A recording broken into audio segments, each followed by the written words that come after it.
एक घने जंगल में टुनटुनी चिड़िया अपनी बेटी सुनहरी चिड़िया और पति कालू कौवे के साथ रहती थी। सुनहरी की शादी होने वाली थी। पूरा परिवार बहुत ही खुश था। इस बार अपनी खेत में बहुत ही अच्छी अंडे की फसल हुई है। इस बार अंडे बेचकर अच्छी खासी रकम आ जाएगी। फिर हम अपनी बिटिया की शादी धूमधाम से करेंगे। इस तरह कई दिन बीत जाते हैं। एक दिन अचानक शहर के जंगलों में पानी भर जाता है। चारों तरफ अफरा तफरी मच जाती है। तब तक आप लोग हमारे इस वीडियो को लाइक और अगर आपने हमारे चैनल को सब्सक्राइब नहीं किया है तो जल्दी से सब्सक्राइब कर लें और कमेंट सेक्शन में जरूर बताएं कि आपको हमारी ये कहानी कैसी लगी। सुनो सुनो सारे जंगल के पक्षियों, ध्यान से सुनो। जंगल में बाढ़ का पानी भर रहा है। आप सभी को ये हिदायत दी जाती है कि आप सब समय रहते जंगल से बाहर निकल आए। पानी धीरे धीरे बढ़ता जा रहा है। जो कोई भी पक्षी इस बाढ़ में अपनी मनमानी करेगा वो अपनी जान से हाथ धो बैठेगा। सरकार का निर्देश है, जल्दी से आप सभी इस इलाके को खाली कर दें। अब क्या होगा? कैसे हम लोग अपनी बिटिया की शादी करेंगे? अपना सारा खेत तो बाढ़ में डूब गया होगा। माँ, अभी मेरी शादी की चिंता मत करो। जल्दी से इस जंगल से बाहर निकलने की कोशिश करो। बाढ़ का पानी धीरे धीरे जंगल में भर रहा है। हाँ सुनहरी की माँ, ज्यादा चिंता मत करो, पहले अपनी जान बचाते हैं। बहुत समझा बुझाकर सुनहरी अपनी माँ को सुरक्षित स्थान पर लेकर आती है।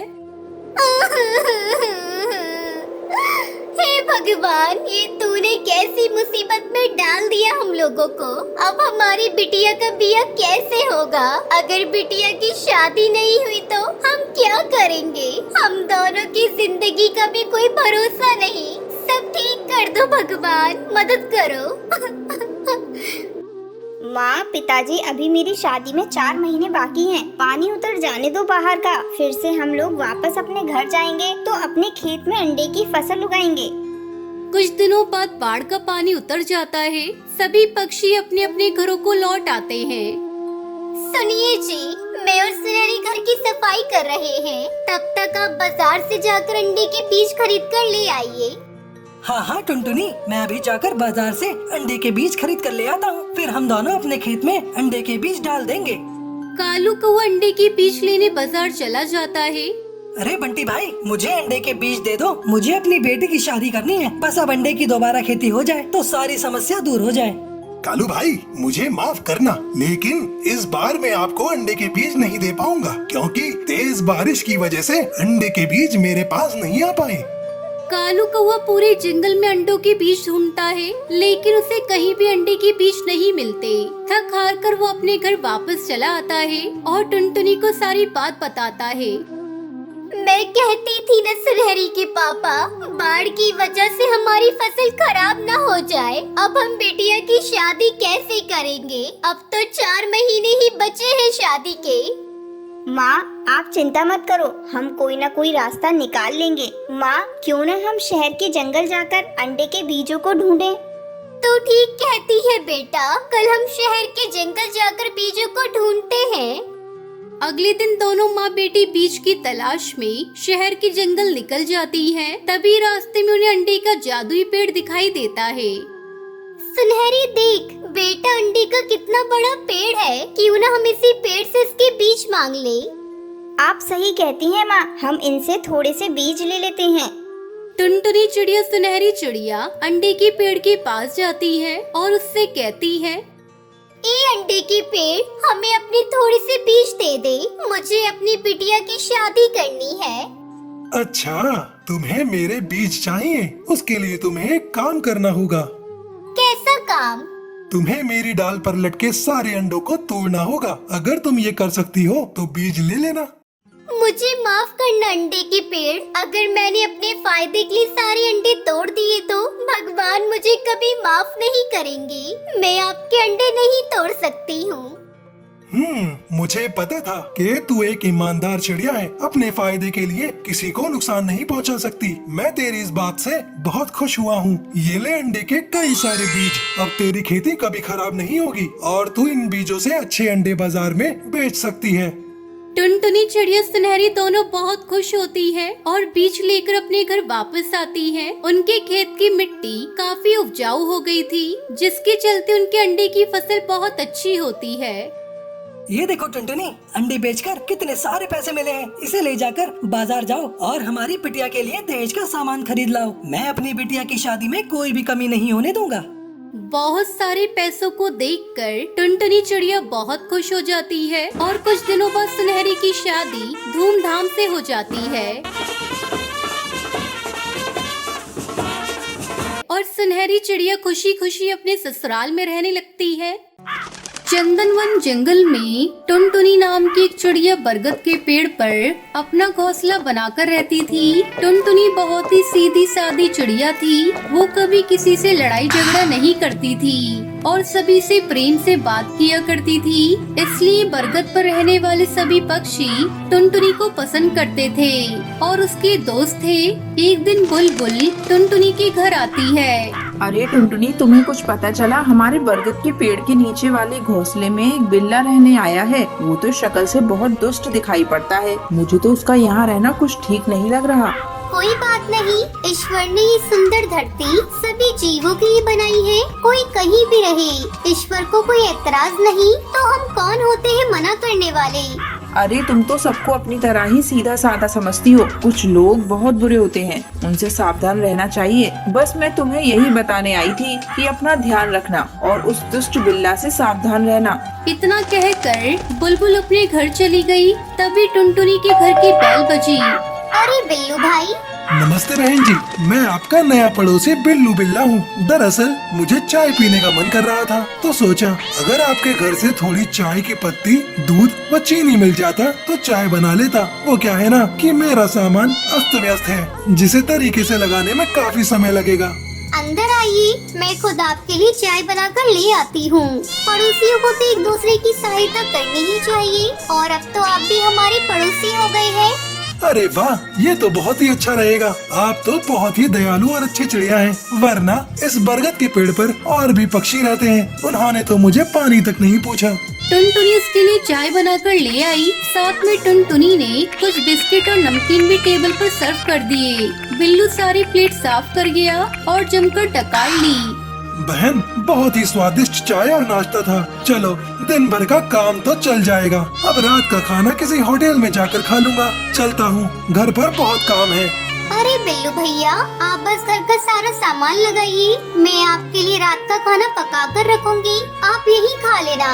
बिल्लू बिल्ला बहुत ही लालची और मांग मांग कर खाने वाला बिल्ला था। कभी अपने घर पर खाना नहीं पकाता था, हमेशा दूसरे पक्षियों के घर खाने के समय पहुंच जाता था। कुछ ही दिन में सारे पक्षी उसका स्वभाव समझ गए थे। अब कोई भी पक्षी उसके आने पर उससे चाय नाश्ता नहीं पूछता था। वो निराश होकर कुछ देर बातें करके चला जाता है। पर टुनटुनी अपने स्वभाव से मजबूर थी, हमेशा उसके लिए कुछ न कुछ चाय नाश्ता या खाना परोस देती थी। एक दिन टुनटुनी बुलबुल के घर गई। ये बिल्लू बिल्ला तो रोज 3 समय मेहमान बनकर मेरे घर आ जाता है। मैं मना भी नहीं कर पाती और मुझे से चाय नाश्ता कराना पड़ता है।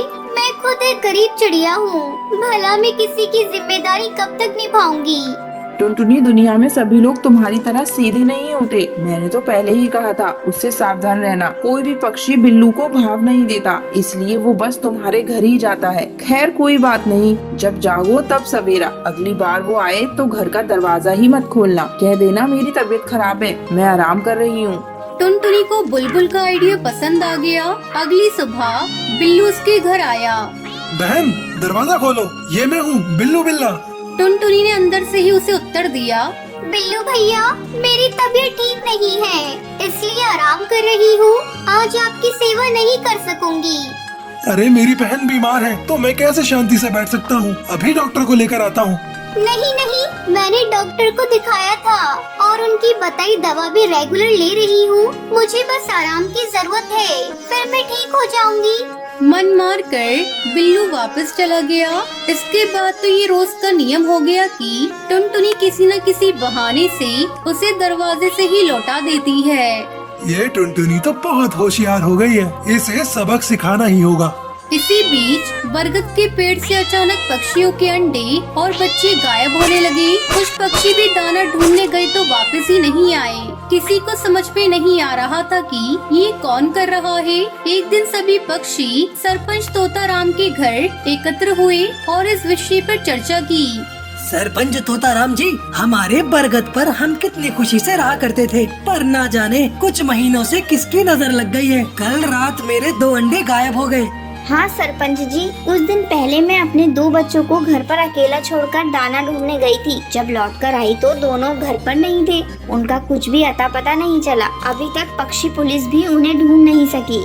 सरपंच जी, ये महज इत्तेफाक तो नहीं हो सकता कि जब से बिल्लू यहाँ रहने आया है तभी से ये सभी घटनाएं घट रही हैं। तभी से कुछ न कुछ बुरा हो रहा है। पर क्या करें, हमारे पास उसके खिलाफ कोई सबूत नहीं है। वो बिल्ला इतने दबे पाँव आता है कि किसी को उसकी आहट भी नहीं मिलती। इसी प्रकार सभी पक्षी अपनी अपनी समस्या बताने लगे, पर तोताराम को उनकी समस्या दूर करने का कोई भी उपाय नहीं सूझ रहा था। मीटिंग में ये तय हुआ कि सभी पक्षी बिल्लू से सावधान रहेंगे, अपने बच्चों को अकेला नहीं छोड़ेंगे और स्वयं भी कहीं अकेले नहीं जाएंगे। टुनटुनी रोज शाम को नदी के किनारे घूमने जाती थी, जहाँ कोई नहीं होता था। सरपंच की चेतावनी को नजरअंदाज करके टुनटुनी उस शाम भी नदी के तट पर घूमने चली गई। उसी समय बिल्लू बिल्ला भी वहाँ पहुँच गया। अरे बिल्लू भैया, आज तुम भी नदी तट पर टहलने आए हो? मैं टहलने नहीं बल्कि खाना खाने आया हूँ। खाना? और यहाँ आपके खाने के लिए क्या है?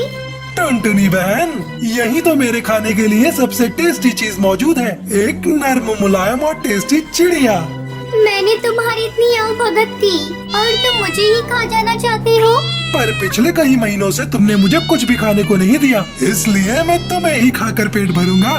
सारे पक्षी सच कह रहे थे कि बरगद के सभी पक्षियों के घरों से उनके अंडे और बच्चे चुराने वाले चोर तुम ही हो। हाँ टुनटुनी, इन सब का कारण हो तुम। अगर मुझे रोज खाना पकाकर खिलाती रहती तो मैं किसी को भी नहीं मारता, पर तुम्हारे ही कारण सभी पक्षियों को अंडे और बच्चों से हाथ धोने पड़े। अब तुम्हारी बारी है। ये सुनकर तो टुनटुनी के पैरों तले जमीन ही खिसक गई। अब वो सोचने लगी कि इस मुसीबत से कैसे छुटकारा पाया जाए। देखो बिल्लू, अगर तुम मुझे जाने दो तो अब मैं रोज तीनों टाइम तुम्हें स्वादिष्ट भोजन पकाकर खिलाया करूंगी। बल्कि हम सभी पक्षी मिलकर तीनों समय तुम्हारी दावत कर दिया करेंगे। मैं खुद सबसे बात करके उन्हें मना लूंगी। अब बहुत देर हो गई टुनटुनी, मैं इतना भूखा हूँ कि और इंतजार नहीं कर सकता। एक एक करके मैं बरगद के सारे पक्षियों को खा जाऊंगा और फिर से किसी और पेड़ पर अपना बसेरा बना लूंगा। इतना कहकर बिल्लू बिल्ला ने टुनटुनी पर छलांग लगा दी। टुनटुनी से बचने के लिए आकाश में उड़ गई, जिसके कारण बिल्ला सामने बहती नदी में गिर पड़ा। बिल्लू बिल्ला को तैरना नहीं आता था, इसलिए वो डूबने लगा। उसने सहायता के लिए टुनटुनी को पुकारा। टुनटुनी बहन, मुझे बचा लो, मैं अब कभी तुम्हें परेशान नहीं करूँगा। देखा, जो लोग दूसरों के लिए गड्ढा खोदते हैं वो खुद उसी में गिर जाते हैं। टुनटुनी, मुझे अब अकल आ गई है। अब मैं तुम्हें कभी तंग नहीं करूँगा। कहावत है कि सांप को चाहे कितना भी दूध पिलाओ पर वो उगलेगा जहर ही। इसी प्रकार दुष्ट के साथ चाहे कितनी भी भलाई कर लो, वो सदा बुरे काम ही करेंगे और हमें हानि ही पहुंचाएंगे। अगर मैं तुम्हें आज बचा लूंगी तो ये मेरे दोस्तों के साथ नाइंसाफी होगी। इस प्रकार बरगद पर रहने वाले सभी पक्षियों को दुष्ट बिल्ला से छुटकारा मिल गया